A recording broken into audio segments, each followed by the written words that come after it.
आपल्याला घ्यावं लागणार आहे, नाहीतर आपल्या बाईककडे भारी आहे, त्या सोशल मीडियावर लय भारी आहे म्हणून आपल्याला चालणार नाही. आपल्याला पोलिंग एजंट असतील, बूथ एजंट असतील, बिलो एजंट असतील, त्या ठिकाणी सगळ्याची निवडी करून आपल्याला मतदान केंद्रावरती मतदान हे 70% जास्त झालं तर आपण जे स्वप्न बघतोय की देशात किंवा राज्यामध्ये सगळ्यात जास्त मतांना निवडून यायचंय, त्याच्यासाठी मताची टक्केवारी आपल्याला वाढवावं लागणार आहे. आणि इथं आलेले सगळे मोठे पाटील प्रेमी, राष्ट्रवादी काँग्रेस बाबासाहेबांचे प्रेम करणारे सर्वजण आहात, म्हणून मी घरी जात असताना आपण सगळ्यांनी एकच लक्षात ठेवायचं, आज आपल्यासाठी 40-50 वर्ष मोठे पाटील कुटुंब काम करतंय. आता इथून पुढे राहिले 20-25 दिवस, 20 ते 25 दिवसामध्ये त्या ठिकाणी कोण किती काम करतंय त्याचं मूल्यमापन उद्याच्या काळामध्ये त्या ठिकाणी केलं जाणार आहे. आणि उद्याच्या 20-25 दिवसामध्ये घराघरापर्यंत आपण पोहोचलं पाहिजे. निश्चित हवा आहे आणि म्हणून मतं पडतील असं न करता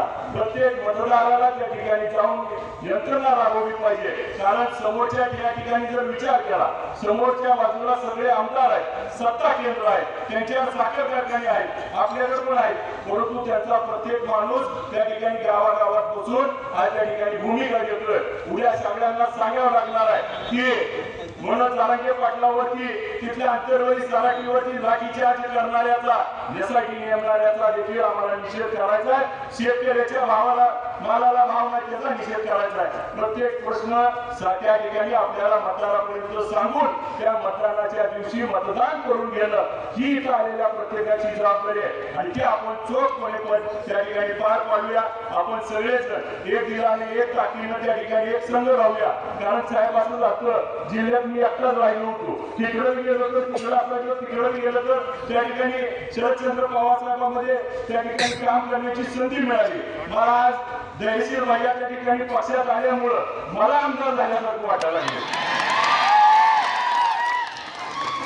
कारण भैयाच्या बरोबर माझा बी मार्ग सोपा होतोय आणि त्यांच्या माझं बी सगळं आता त्या ठिकाणी मूळ रचना असं सगळं असं काम होऊन निघाल आणि उद्या त्या ठिकाणी मोठे पाटील परिवार, त्याचं प्रेम करणारे सर्वजण आणि राष्ट्रवादी काँग्रेस पार्टी हे सगळेजण त्या ठिकाणी आपण एकमेकाला साथ देऊया.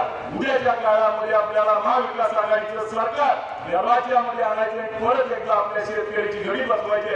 देशाचे नेते शरदचंद्र पवार साहेब या वयामध्ये एकटे पडू द्यायचे नाही. त्यांच्या खंबीरपणे एक आजोबा, त्याचा नातू, एक पोरगा त्या ठिकाणी एक सहकारी म्हणून त्या ठिकाणी त्यांच्या सोबत उभा राहायचंय. धैर्यशील मोठे पाटील साहेबांचं राष्ट्रवादी काँग्रेस पार्टीमध्ये स्वागत करतो. उद्याची लढाई आपण जिंकल्याशिवाय थांबायचं नाही. एवढं बोलून थांबतो. जय हिंद, जय भारत.